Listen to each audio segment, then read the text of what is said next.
Hi, today is May 28th, 2024, and here are my poems for the day. The first one is poem number 825 for the year She Sees, for Ylfa Edelstein, who took the photograph.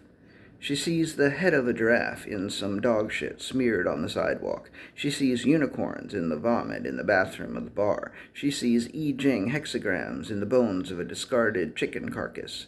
She sees the future in a puddle of piss on the subway platform. She is a visionary, awake, alert, alive. She sees. Poem number 826, On Time. You almost deliberately get out at the wrong subway exit, the exit furthest from your destination, because you don't want to get there on time after saying you would be late. Because if you say you're going to be late and you name a time that's 15 minutes later than what you originally said, and you get a response that says perfect, then you're committed to the new time. And that's true even if it turns out you would have only been a couple of minutes past the original time, because now you can't show up a couple of minutes past the original time because you said you wouldn't rush, so you shouldn't rush even if it's raining. Better to stand under an awning and finish writing a poem than show up too early relative to the new time. Better to show up no more than 3 minutes earlier than the new time, even though admittedly that is 12 minutes later than the original time. So that's what you do. You wait it out under an awning, and not until the rain stops, but until it's time for you to go so that you will arrive more or less on time. Poem number 827, Cock and Balls Story.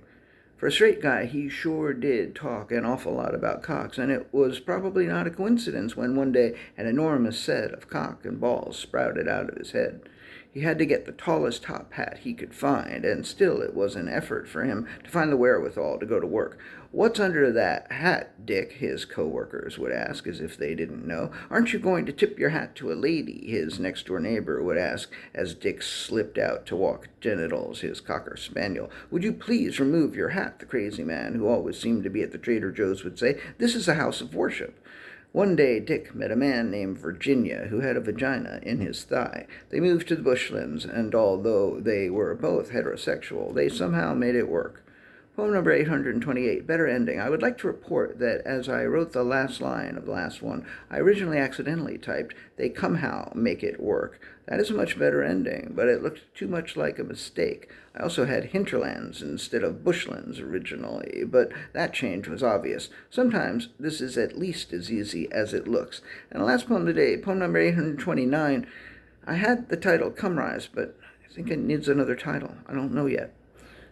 They sat silently in the dark with the birds who were not silent and waited for the come rise. The liquid filled the sky gradually, but soon things got wetter, and within a quarter of an hour they were drenched. They went home, took a shower, and went to work. It was a beautiful, cummy day. It was a shame to have to spend the rest of it indoors, but they looked forward to the evening and what would prove to be a spectacular cum set. All right, that's it. Thank you. I appreciate you.